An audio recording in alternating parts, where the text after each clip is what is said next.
So first of all, please give me your name.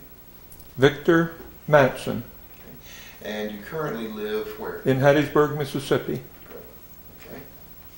And this interview is taking place on May 21, 1999. And the interviewer is Fred Bailey. And Fred Bailey is the chair of the history department at Abilene Christian University.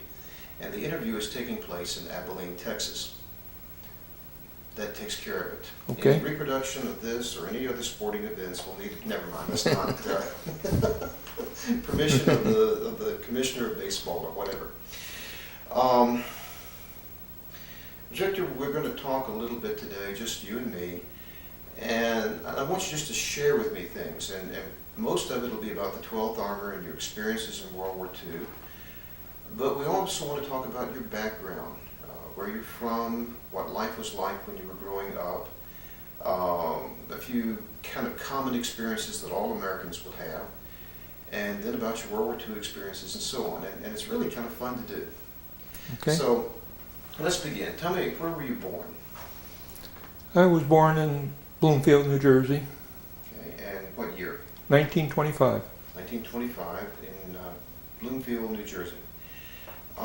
So in 1942, that would have made you about 17? 17. 17. Share with me a little bit about what your parents did. My mother stayed at home. My father had a... Forgive me. Just talk first. Oh, I think everything's okay. Okay. I had it on the wrong year. I see. Okay, let me start over. Share with me a little bit about your family in the 1920s and early 30s. So I had a younger brother. My mother stayed at home. My father had a good job in a medicine manufacturing factory. These were the Depression years, but he still earned a good living all through those years. We had many of our neighbors who lost their homes and moved away. Some came back and some never did come back, but we never wanted for anything. I went to school in Bloomfield. I was in a system where I graduated from high school in January. I was 17 at the time. My chemistry teacher talked me into, or he didn't have to talk to me, he recommended that I try to get a little bit of college in before I had to go in the Army. So I went to Union College in Schenectady, New York. I took an accelerated program for 4 months, took double hours of 3 courses. So I really finished my freshman year of 3 courses. I and some of my friends, fraternity brothers and other friends, had signed up for the Enlisted Reserve Corps. We signed up so we could go in together. It turned out that the Army called them up June 1st. They wouldn't call people up until 2 weeks after their birthday. So they all went, and 2 weeks later I went. Went to Fort Dix. Stayed there quite a while because I kept being a supernumerary, which meant when the Army had to make a shipment for a certain training program, they always had a few extra people in case someone couldn't ship out. So you had to take all your stuff down to the railroad station, and then they call off the names, and when they had enough people, you'd have to go on back. So I stayed at Fort Dix for a month. Then I went to Tyler, Texas, Camp Fannin for infantry basic. I had my 13-week basic training program. When that was over, I was with a group that were all kind of predestined for ASDP. I and a good many of the others from my group at Camp Fannin went to Texas A&M. We were there from October of '43 until they shut the program down in March of '44. Some of us went to the 12th Armored Division, and some went to 102nd Infantry Division. I went to the 12th. Excuse me, an apology. About 30 seconds ago, I swallowed wrong. I'm sitting here going, I'm not going to make it. I want to go back on a couple of things you've said, because you really opened the door to a couple of interesting things. Some of them significant, some of them not greatly significant, but of interest. Mm-hmm. And you talked about being a I never can pronounce the word. Supernumerary. Numerary, thank you. Superfluous person is what that also means. But here you are, you're barely 18 years old, correct, at that time? Barely 18, yeah. Right. 18 in a month. 18 in a month. Yeah.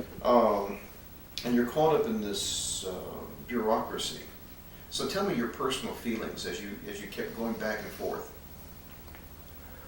Oh, I don't think I got bothered by it too much. That isn't where I wanted to be. I wanted to be back in college, writing lab reports and things like that. But I knew that that wasn't the way it was to be. And I lived with it. I didn't have any problem. Okay. You're talking here about ASDP, and of course you know what that is, and I'm pretty familiar with it. But share with us those initials stood for what? ASDP. What do they stand for? Yes. Army Specialized Training Program. Okay. Now, take a second and share with me how did you get into this program, and what promises were made to you as it relates to the program? I think I got into it because I had come out of college and because I had a satisfactory score on the test they give you when you enter the Army. I think the implication always, of course, was that you were going to go to college and you were going to have a significant amount of time there, and you were going to come out and get into some kind of engineering or technical work. I don't think it was ever any promise, and I don't think we ever looked at it as an unwritten contract. Okay. Share with me, what was Texas A&M like during the war years? Texas A&M at that time, of course, was all men. There were a few civilian students, but there were a lot of ASTP. Texas A&M ran a radio or electronics school, and they had a lot of Navy people taking radio training. They had a dormitory full of Marines. We were down in one end of the campus, our three groups. The Air Corps had some type of pre-flight training, so they had a big detachment there. And then, of course, most of the Aggies that were there were in the Corps, so they were in uniform. There weren't many people that weren't in uniform. To what extent were you subject to Army discipline while you were a student there? Well, we had some, but compared to basic training, it was almost nil. I mean, we marched from one class to the other class. We got up in the morning and fell out for reveille. And winter in that part of Texas is cold and foggy, and they're always playing what a beautiful morning on the loudspeaker. And we marched to the mess hall, and we sat down in a great big modern mess hall and get served our meal. We then would march to our classes. We would, 4 o'clock, come back and go out and have some kind of physical activity. I think pretty near every day we ran a mile around a great big field. We ran around the periphery. We played a lot of touch football. Okay. So you were kind of in a semi-college environment then. Yes. Yeah, I mean, it was military. You were preparing for military activities, but at the same time, it was a college-type environment. Share with me a little bit about the kind of recreation that was available. After all, you are a young man. You're 18 years old. What kinds of recreation did you have? We, pretty much all we did was go out and play touch football on the side of the dormitory. Some of the people interested in drinking beer would take off Saturday night, go someplace, but they had to go quite a ways from Bryan. There was no alcohol around there. We walked quite a bit.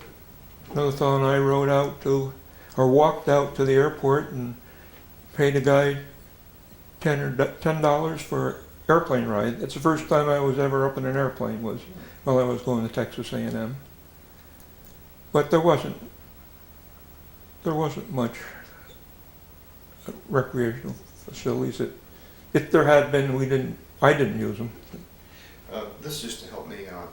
Was it on the semester or quarter system, or do you remember? I think it was 3 semesters. What do you call that, trimester? Possibly, Yeah, I think so. We started in October, and we finished the first semester. We started the second semester and got maybe 3/4 through it when they just ended the whole program. Okay. Well, in that event, then, that kind of answers what I wanted to ask you next. Then, so the program ended basically in mid-semester, without being completed. Yes. Which annoyed us a little bit. I mean, if we had stayed another month, we would have got credit for a year of some courses, but it didn't seem as though the 3 or 4 weeks would make that much difference, but when they decided to end it, they ended it. And at this point, what happened to you? Well, they went down the roster, and every other person went to the 12th Armored Division. We got on a train. We stopped, I think it was in Temple, and everybody went out, and they were put in groups and went and had lunch at a restaurant. We got back on the train, and we arrived in Camp Barkley. Okay. What was your first impression of Camp Barkley?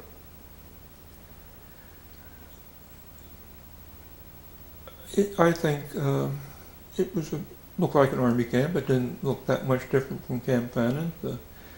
The hutments were smaller than the big barracks we had at Camp Fannin, but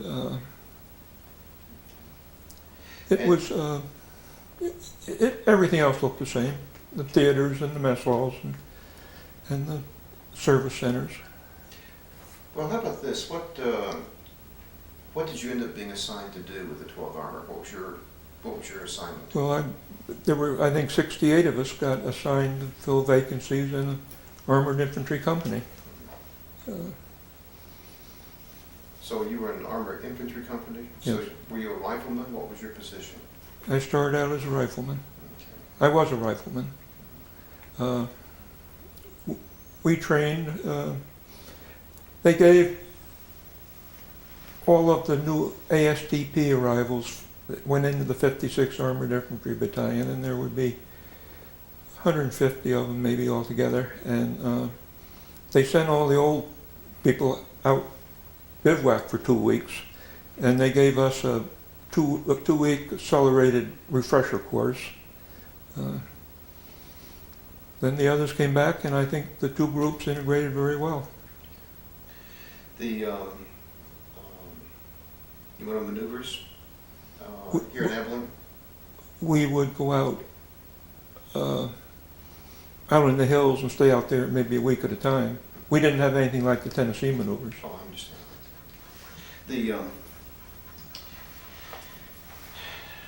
Did you get into Abilene very often?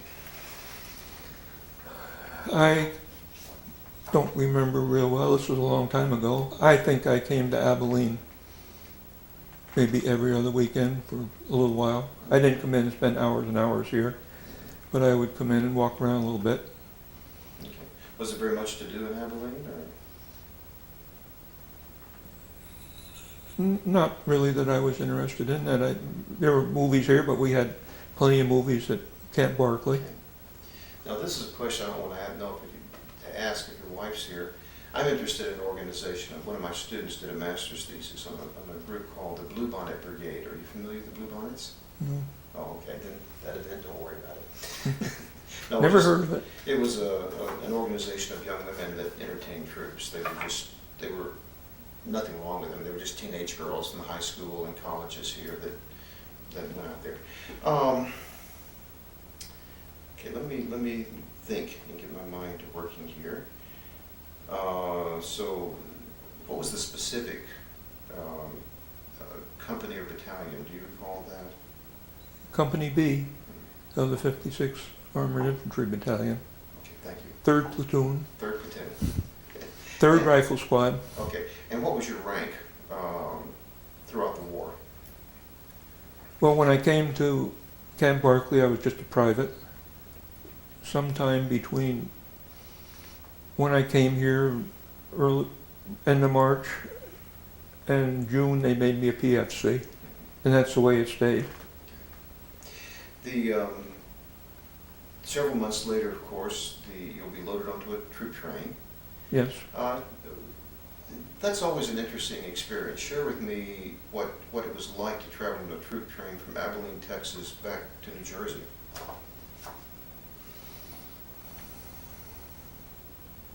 Well, we just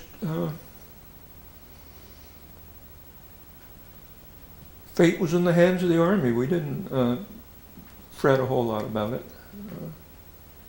What kind of transportation did you have?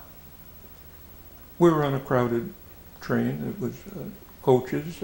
They weren't uncomfortable, but they weren't anything real fancy. The trains apparently left Camp Barkley and went to New York by different routes. We happened to go up through Canada, Windsor, Detroit and Windsor, and across that lower part of Canada, then back down into New York. We just took what came.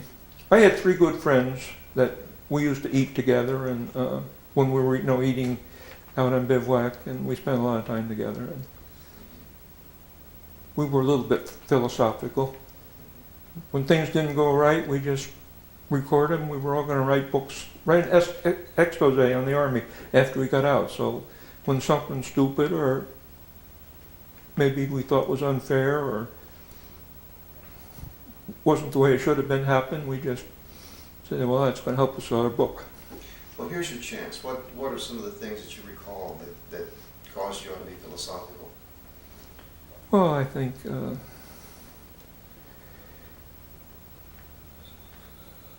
the fact that we felt the first sergeant had some real favorites. Anybody that would take off from Camp Barkley and come back with a bottle of whiskey for the sergeant, he was going to get another pass pretty quick. And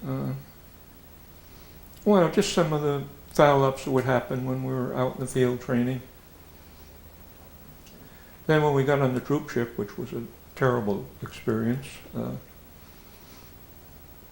that was going to be a whole chapter in a book. Okay. I want to get to that in a minute. I'll keep that in mind. Chapter in book, troop ship. One of my favorite scenes in The Longest Day is where a fellow's talking about the latrines are full, the puke buckets are full. We'll get to that in a minute. You went back to New Jersey. That's home. Went to Camp Shanks, which we didn't go to Kilmer. We went to Camp Shanks, which is just over the line. Got a pass to go home. Hurricane hit New York that night. I took a bus to get home, but then I had to walk a mile to our house, and by the time I got home, I was just soaking wet. And my mother, and I only had a couple hours, so my mother pressed my uniform till she could get it dry. And about the time that I had to start thinking about getting back to Camp Shanks, we decided that the buses weren't the way to go. I'd better go by train. So I took the train into Hoboken and the tubes over to Times Square, and there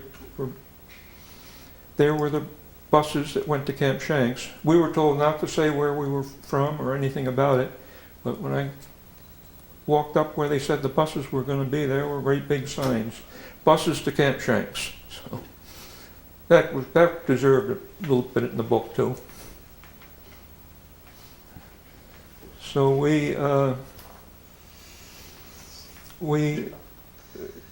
the next day or two we left. I went to see a movie at Camp Shanks one night. The next night, they wouldn't let people go off on their own, but they let the whole bunch, the whole company go to a movie, and they picked the movie I'd already seen. So I saw that twice. And then I think later that night we got on the train. The train took us back down to Hoboken. And the ferries that I had been used to as a boy when we went into New York City, they just loaded us all on a ferry boat. And the ferry boat, instead of going across the 42nd Street, it went up to where the big ships were docked, and we just got off the ferry boat, right onto the wharf, and right onto the Empress of Australia. Why don't you just continue on? Tell us about this journey that you said needs a chapter in the book. The Empress of Australia was a British ship. They had captured it from the Germans, World War I. Had 4 big stacks on it. They brought German prisoners of war over to this country when they came this way. And the Red Cross, I think, allowed them to take 1,500 or some number around that. But when we went back, I think they put 5,000 of us on there. We were just jammed in there terribly. Our company, for some reason, got the worst deal. We got the lowest possible deck. We were supposed to sleep on the floor and on benches and on hammocks, three high. Just low ceiling, and they had little air pipes where they're blowing air down there, and there wasn't enough air to keep us going. So we wouldn't stay down there. We would roam around the ship all night and sleep in corridors. The ship commander said everyone had to go into their assigned quarters at night, and the company officers were supposed to check them. Well, our company officers would check us off on the roster, and we go down the stairs, and as they all knew, we go to the other side of this little dungeon and climb up the stairs, and we'd be out on the deck, and we'd spend the night out with some fresh air. You couldn't breathe down there. It was so stuffy. The food was really unedible. We had biscuits that the British crew baked for us, and I thought they were poppy seeds at first, but they were bugs. We had hard-boiled eggs, and the yolks, instead of being yellow, were green. And the food was just unbelievably bad. Each platoon, I guess it was, or each squad had a pail, and someone was supposed to take that pail up and get the food each mealtime, and there were 2 meals a day. Bring the pails back, and then we would take what we wanted, which ended up being nothing. We lived on chocolate bars for 2 weeks. When we got to England, they took us to an air base. We stayed at an air base, and they gave us a huge, wonderful meal. Everybody ate so much they got sick, but after that we recovered. Sounds like a train trip I took in China one time. What? I was in China for a year, so it sounded like a train trip I took in China one time. Mm-hmm. Yes, except it wasn't a 2-week trip, it was just overnight. Okay. How long were you in England? We were in England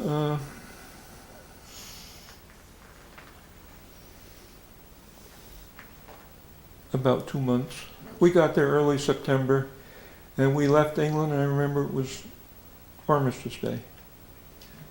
How did you interrelate with the people in England? Just share with me about your own Well, remembrances. we enjoyed our time in England. We were in tents at Tidworth Barracks, and the infantry battalions were up on this Windmill Hill, they called it. We had our choice. We could stay every afternoon for training, or every other afternoon we could go into Salisbury or Andover. So all of us went into one of the cities every other day. So we spent a lot of time walking around Salisbury and Andover. The Salisbury Cathedral is very famous, and I think I've been to it 20 times. You strike me as someone, forgive me for doing it this way, who likes to take advantage of the culture that you find when you're in a place. So again, here you are, you're 18, you're 19 years old. What was the world in England like to you? Well, I think England looked like I expected England looked like. We would take a few hikes in the morning and go through some of these little towns, and they looked like English villages, like you see on Christmas cards. They had a train that went into London, and I think I give the Army credit for trying to do something nice for us.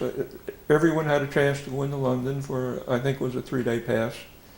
It seemed as though it was when the last of the group had their 3-day passes, and we were ready to pack up and go over to France.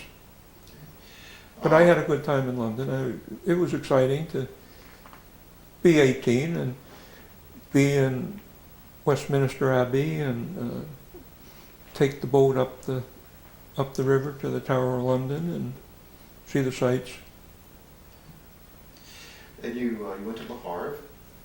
Do you remember the journey? We went to Le Havre. Do you remember the journey across the channel? We went on a small ship. Again, it was a British ship. The crew was some British colony.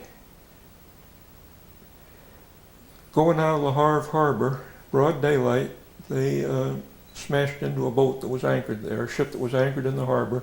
The lifeboats were hanging over the side so they could get them down quickly. And all the lifeboats on the one side were just shattered and tattered and hanging down, most of them in the ocean, but we kept going. We had, on the upper deck, they had a whole lot of French girls, French women that had that had been sent over to England to wait out the war. And I guess now their husbands or fathers decided it was safe to come back, so they were up on the upper deck. But they weren't allowed to come down, and we weren't allowed to go up. But they were all sitting on the stairs, and everybody was drinking tea. I remember that. Most of them had little dogs. So it took overnight to get to Le Havre. We got to Le Havre, and the docks were still in ruins, so we had to go over the side and get into landing crafts, which was difficult because it was so rough. The landing things would go up 15 feet, and then they drop down, and then come up and drop down, and you'd have to kind of time your jump so that you didn't jump as it was going down, because then you'd go down a long ways. We got into the landing barges and got taken ashore. The crews of the landing barges refused to have anything to do with the French women. The French women then went back to England with their dogs. We landed at Le Havre. Le Havre was badly damaged. There was a Frenchman sitting there. I remember him sitting there very grumpy, and he was very unhappy that Le Havre had been bombed so badly. And he mumbling that the Germans had already left when they came and they bombed it. It was rainy and late.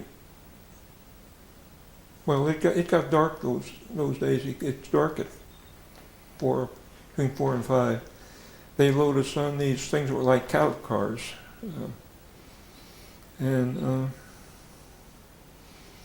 took us for miles and miles and miles, and then dumped us off someplace in a field, pretty near water, standing on the field, and they said, "This is your bivouac area."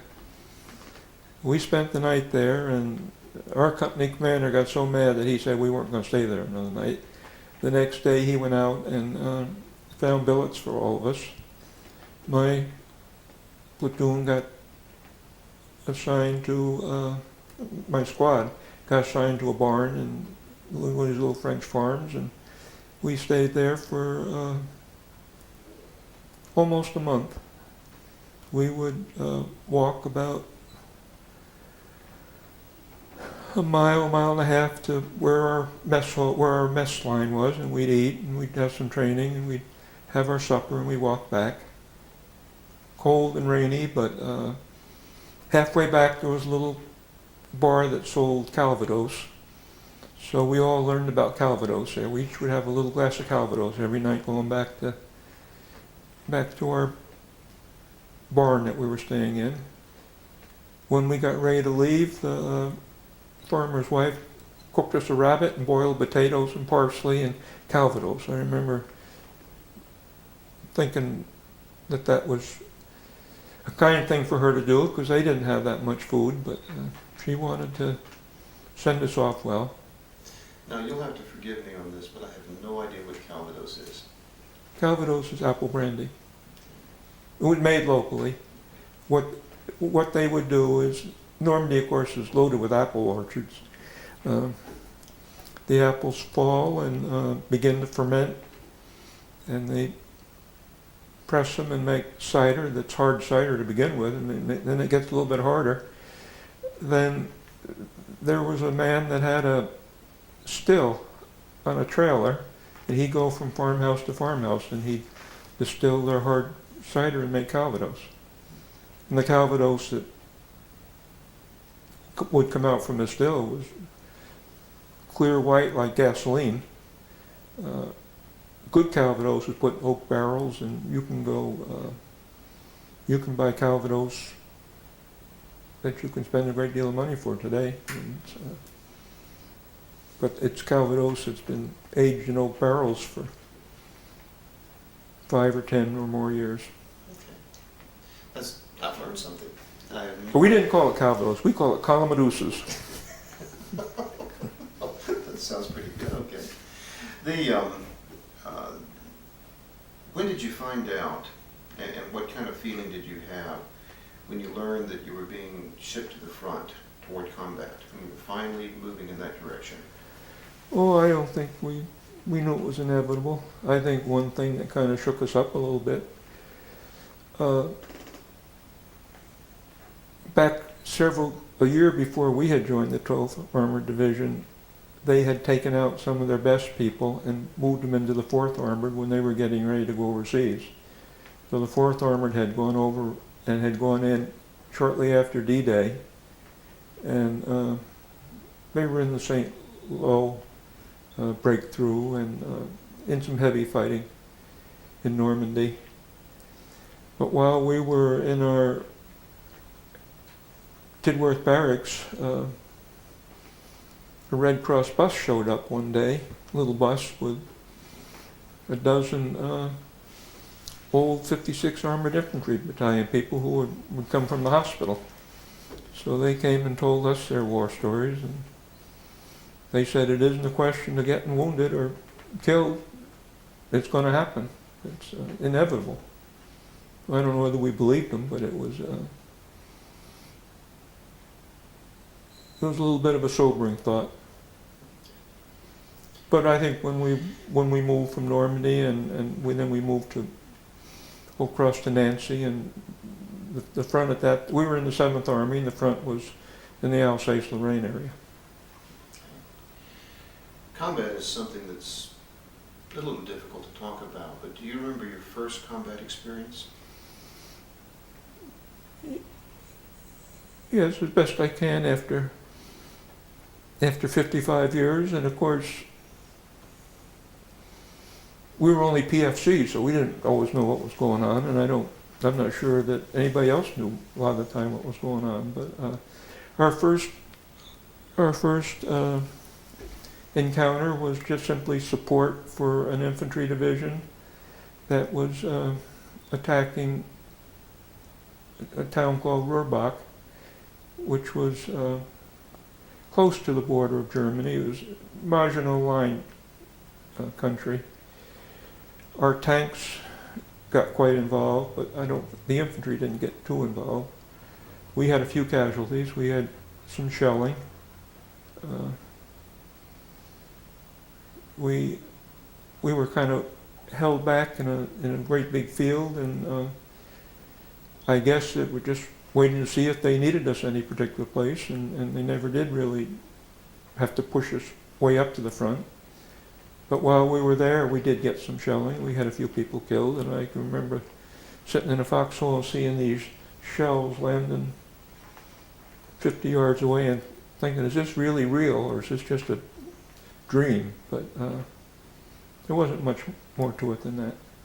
We did then, later in the day, after Rohrbach had been captured, we did go in and we spent the night there. You know, you're coming up against the Germans, and I'm curious, what was your impression of the German soldiers, the German equipment, as it compared to you and your comrades and your equipment? Well, I don't know exactly when I would have finalized my opinions, but I think as far as the equipment was concerned, I think we had more equipment. We had equipment that was interchangeable parts and mass-produced and things like that, and maybe more easily maintained. But the basic fighting quality of our equipment, I think, was far inferior to the Germans. The German tanks certainly were far superior to the American tanks. German machine guns were better. I'm not sure their equipment, their clothing was better. I think our opinion of the German army is it went from one extreme to the other. They had some outfits of what we would call old men or young kids, and they had some old men and young kids who were ready to have the war end, and they were ready to go to the United States to a POW camp. And then, of course, we had the fanatical ones too. And we felt they were very smart. I mean, when they moved back, I think their artillery anticipated where the targets would be, and they were ready for them. And it made it difficult. But we had more tanks, but not as good tanks. There's several common experiences that 12th Army men had, and one of the more difficult ones, of course, was Herrlichheim. Do you remember Herrlichheim? Were you part of that? Remember what? Herrlichheim. Oh, yes. I remember her. I was wounded at Herrlichheim. If you could, share that with us.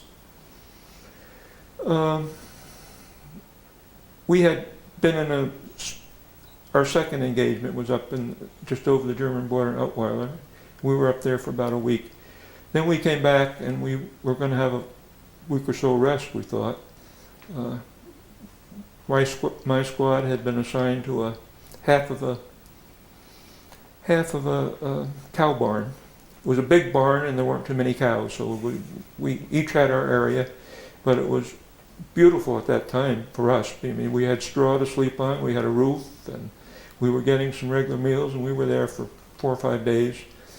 I remember I was getting ready to go to bed about 9:30 in the evening, and Sergeant comes in and said, "Okay, everybody get ready. We're probably going to move out within the hour." So that was a big disappointment, but we packed up our stuff, and the order did come, get in your half-tracks, and we probably left at 10 or 11 o'clock on the evening of the 7th. we drove all night in the half-tracks, not really knowing where we were going. About daylight, we arrived in this small town in Alsace, got out, and the kitchen trucks had come up and were going to make us some breakfast. Our kitchen was always slower than anybody else's, so some of us would go down to the tank company and we'd eat breakfast with the tank company. This particular day, that was a smart thing to do because we had our breakfast down there. We came back up where our kitchen was setting up. They were just getting ready to serve breakfast, and the order came, get in your half-tracks. So we got in the half-tracks, and we moved up probably another 5 or 6 miles, and got out and dispersed in a big field. And we were told that there was some Germans had recrossed the Rhine, and that they were in this town, and we were going to occupy it. But we were going to be held up for a little while because the bridge had been knocked out, and the engineers were rebuilding the bridge. Well, they rebuilt the bridge, and some tanks went across, and the bridge got knocked out again. We stayed in that big field for 2 or 3 hours. Then we did cross over this temporary bridge. The shells were all landing on one side, and we were running on the very edge on the other side. The river was just a raging torrent. It was just a mass of water going down there at a terrific speed. And the shelling was something I had never imagined. We had there was a road that went up about a mile, and there were some buildings up there. We moved up in the ditches. We went from one side to the other, and the shelling was just terrible. We had a lot of casualties, and I think that's when I got kind of a sickening feeling that maybe I'm not going to make this. And a lot of them didn't. We lost a lot of people in that mile. At the end of the mile, there was this, what they call the waterworks, which I don't really understand exactly what it was, but I know it said City of Haguenau Waterworks, and it was apparently a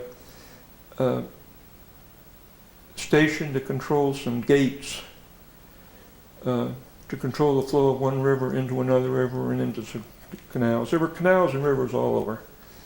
Most of the bridges were out. There was one bridge that we could go over. Then the bridge alongside the waterworks was out, but we went into the waterworks, through the waterworks, which was built over the water, and then out the other side. And then we went down across, and then there was a big open field, and this town of Herlesheim was probably a mile away. By this time, it was 4 o'clock in the afternoon and starting to get dark. We were being shelled pretty intensely the whole way, and I think we lost a good part of our company. We lost our company commander. The waterworks apparently was steam powered because there was a huge coal pile behind it, and that was on fire, so there was a fire burning there. We got about halfway to Herlesheim, and they said, dig in here. You couldn't dig in because the ground was so frozen, but we chopped away as best we could, and we stayed there for a couple hours. And then we heard tanks coming, German tanks coming from Herlesheim, and orders came for all of the infantry people to get back into the waterworks. By this time, I had been put on a machine gun because we had lost some machine gunners. So I was assistant machine gunner. This was the first day, and when the troops withdraw, the standard practice is for the machine gunners to stay behind to protect the rear. Then when everybody has the machine gunners return. So Walter Keller and I and another couple of machine guns, we stayed out there listening to these Germans coming closer and closer. Then, fortunately, the platoon sergeant from the 1st platoon, Sergeant Gully, came along and said, "You guys still here? Come on, better get back with us." And we all ran back to the waterworks in the dark, except the Germans were firing flares, these great big bright flares, and a flare would go up and then we'd hit the ground, we'd lay there till the flare burned out and we'd get up and go back.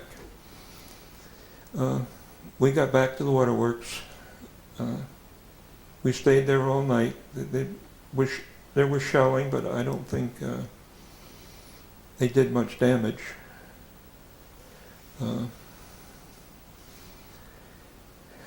Some of the machine gunners that had gotten back there sooner had set up in the windows of the waterworks, and when they opened fire in the morning, the Germans started surrendering. A lot of Germans just got up, and they were in this big field that we'd come out of, and they just were surrendering en masse. There were dozens and dozens of them. We wondered how they were going to get us back out of that area, but the orders came at 11 o'clock. 11 o'clock, 56 AIB is going to try again to take Hurleshine. Then the word came, well, it's going to be 3rd platoon is going to lead. So that's what I was in. So 11 o'clock came and we started out and went out the door of the waterworks, and the Germans had the area zeroed in, and about the time we got out there, there must have been a dozen. I think they were big mortar shells. They could have been artillery shells. And they just landed out there, and I was hit. 2 people in front of me were hit. 2 people behind me were hit. We kind of crawled off to the side because they kept coming. Our troops kept coming, but they would time it then a little bit so that they would pause when the shells came and try to get out. But we watched a whole bunch of them get out and go on down over the hillside. And then when things quieted down, some people came out and got us, took us back into the waterworks.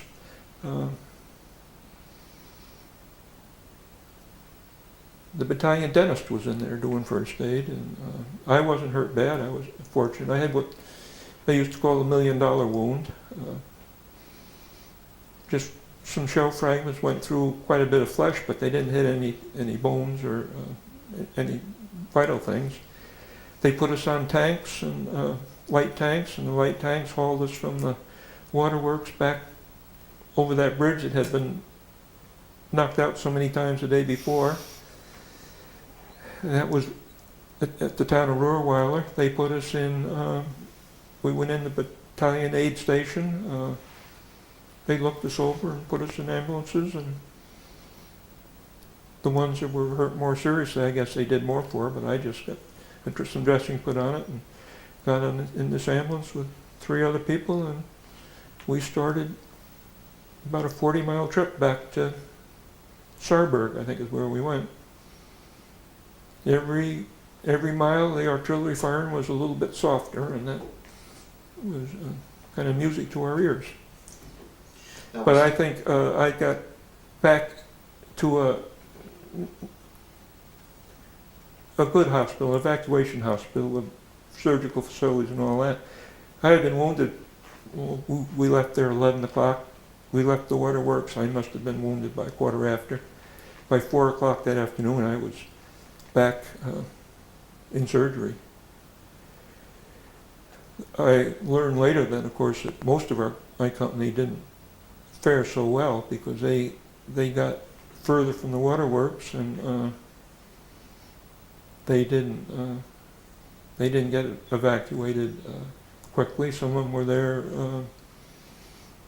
overnight, I guess.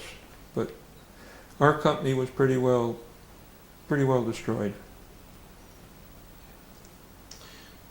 Was that the end of the combat for you then? That was the end of the combat. I went then to the 36th General Hospital in Dijon. That's in France? Yes, in France. I was there for 10 weeks. I think they thought I was hurt worse than I was because, you know, they fill out a tag that when we got to the hospital, they'd read the tag and they put you where they were supposed to be. Well, I ended up in a ward with about 200 people with casts on their arms and legs, or arms and legs missing, and legs in traction. But I know a couple days later, the Army doctors I had nothing but respect for. I mean, they were hard workers. And the captain that had me, his colonel would go around about once a week and check each of the patients. And that colonel was just as mean and stern with a captain as he could be.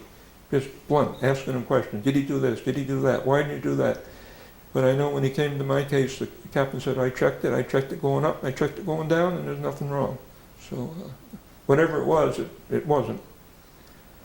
So I was in the house, but I was in the hospital there for 10 weeks. It was a lot of opening, so it took a while. The fellow ahead of me on the machine gun, the number one gunner, Walter Keller, I found out he was in the hospital too. He was in a ward where they had people that had nerve injuries.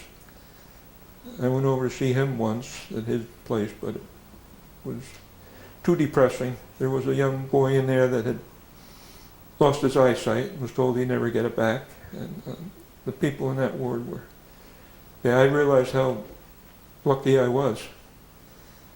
I stayed in the hospital for 10 weeks. They told me then that they were going to put me on limited service. But I went back to through the replacement depot system, but in a kind of reverse order. I went back to the 7th Army Replacement Depot and ran into one of my platoon sergeants who had just come back from Herleshine because the snow had just melted and revealed a lot of bodies, and he had gone back to help with identification. He told me that of the company, of our Company B, at the end of a week at Herleshine, there were 9 people left. So I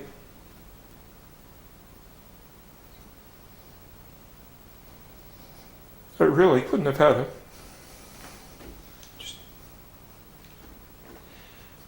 If you want to just break for a second, that's fine. I understand. My father was in World War II. He was at Pearl Harbor and some other places, so I understand. What you did... Then they sent me to Paris. And I was in Paris then. Well, that was April, May, June. I spent spring in Paris. In a chemical lab company, not doing much of anything. Assistant photographer, assistant file clerk, assistant truck driver.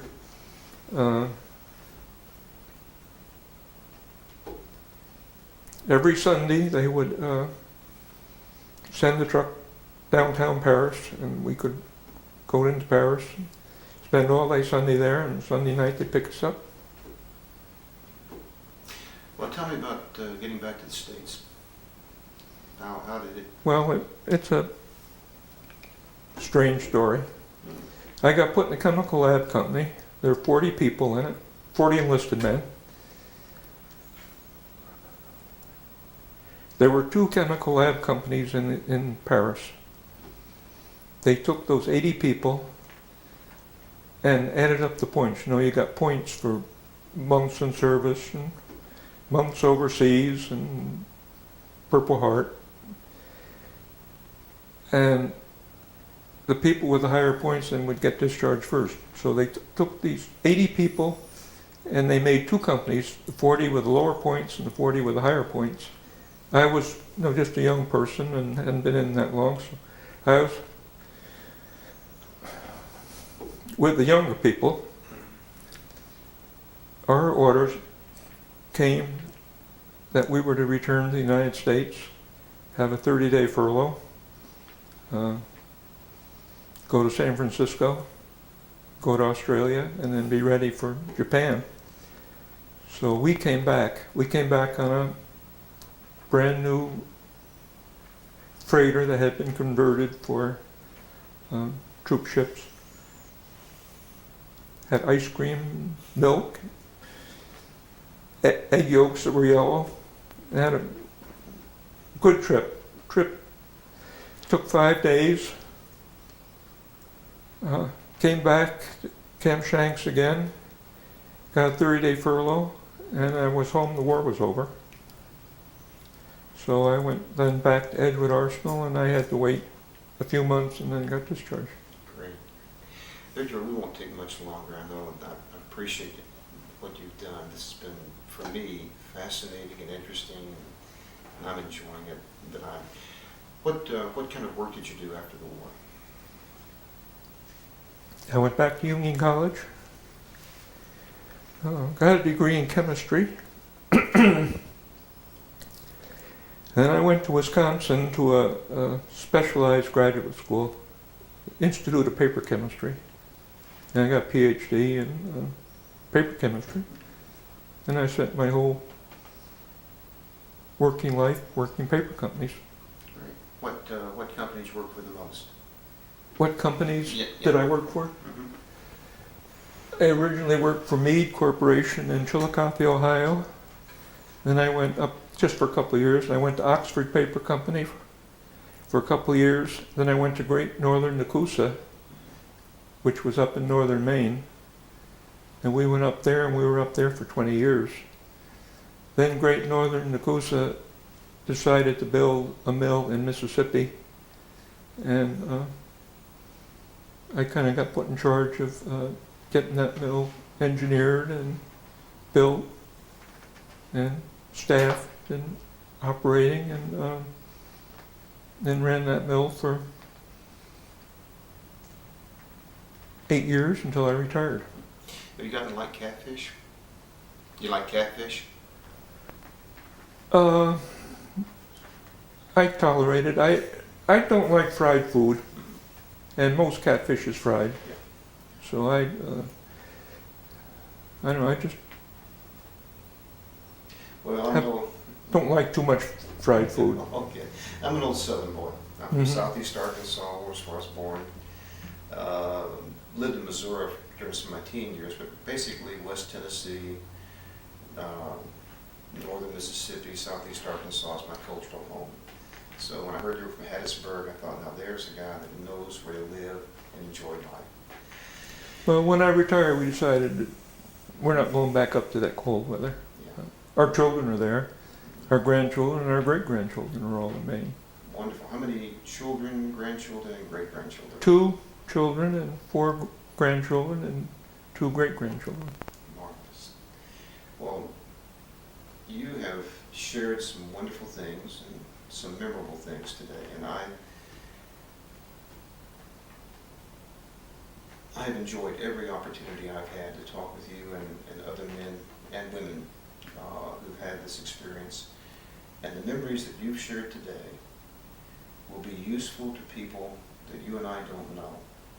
I'm a historian. My degree is in that area, and I'm interested in the past, and I'm interested in the present, and I look forward to the future. And you have made the present and the future possible, and I want to thank you very much for sharing this. Okay.